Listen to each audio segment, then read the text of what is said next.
प्रेमियों, आज हम सत्संग की महिमा के बारे में बताएंगे। एक बार की बात है, देव ऋषि नारद भगवान विष्णु के पास गए और प्रणाम करते हुए बोले,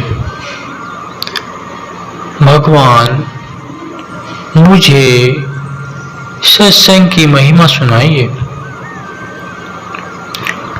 भगवान मुस्कुराते हुए बोले, नारद, तुम यहाँ से आगे जाओ। वहाँ इमली के पेड़ पर एक रंगीन प्राणी मिलेगा। वह सत्संग की महिमा जानता है। वही तुम्हें भी समझाएगा। नारद जी खुशी खुशी इमली के पेड़ के पास गए और गिरगिट से बातें करने लगे। उन्होंने गिरगिट से सत्संग की महिमा के बारे में पूछा।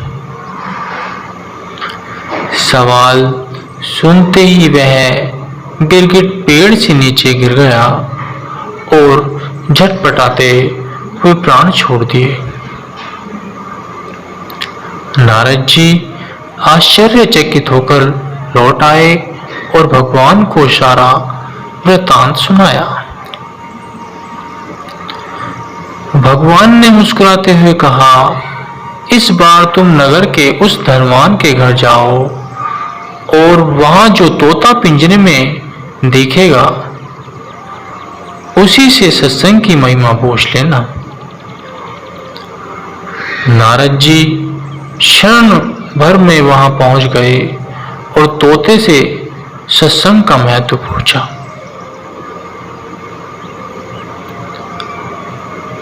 थोड़ी देर बाद ही तोते की आंखें बंद हो गईं और उसके भी प्राण पखेरु उड़ गए।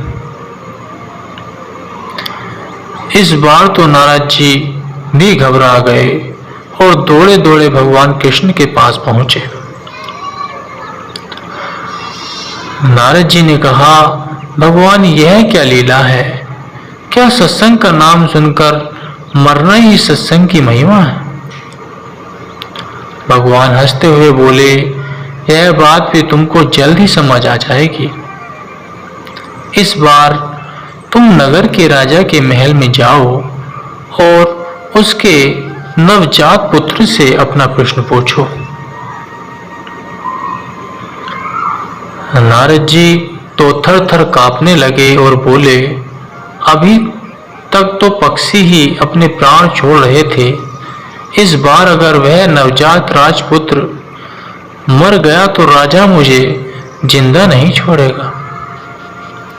भगवान ने नारद जी को अभय ध्यान दिया। नारद जी दिल मुट्ठी में रखकर राजमहल में आए। वहां उनको बड़ा सत्कार किया गया।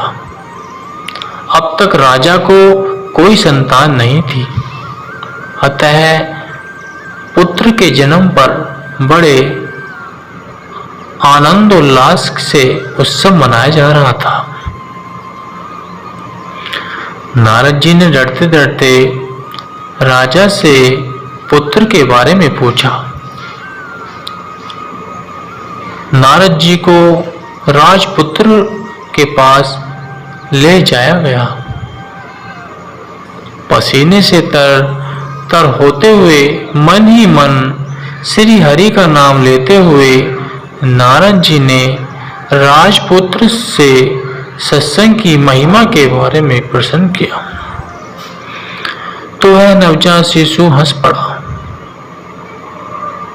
और बोला, महाराज, चंदन को अपनी सुगंध और अमृत को अपने मधुर का पता नहीं होता। ऐसे ही आप अपनी महिमा नहीं जानते। इसलिए मुझसे पूछ रहे हैं। वास्तव में आप ही के क्षण मात्र के संग से मैं गिरीड की योनि से मुक्त हो गया और आप ही के दर्शन मात्र से तोते की श्रुद योनि से मुक्त होकर इस मनुष्य जन्म को पा सका। आपके शानी ध्यान मात्र से मेरी कितनी सारी योनियां कट गईं और मैं सीधे मानव तन से ही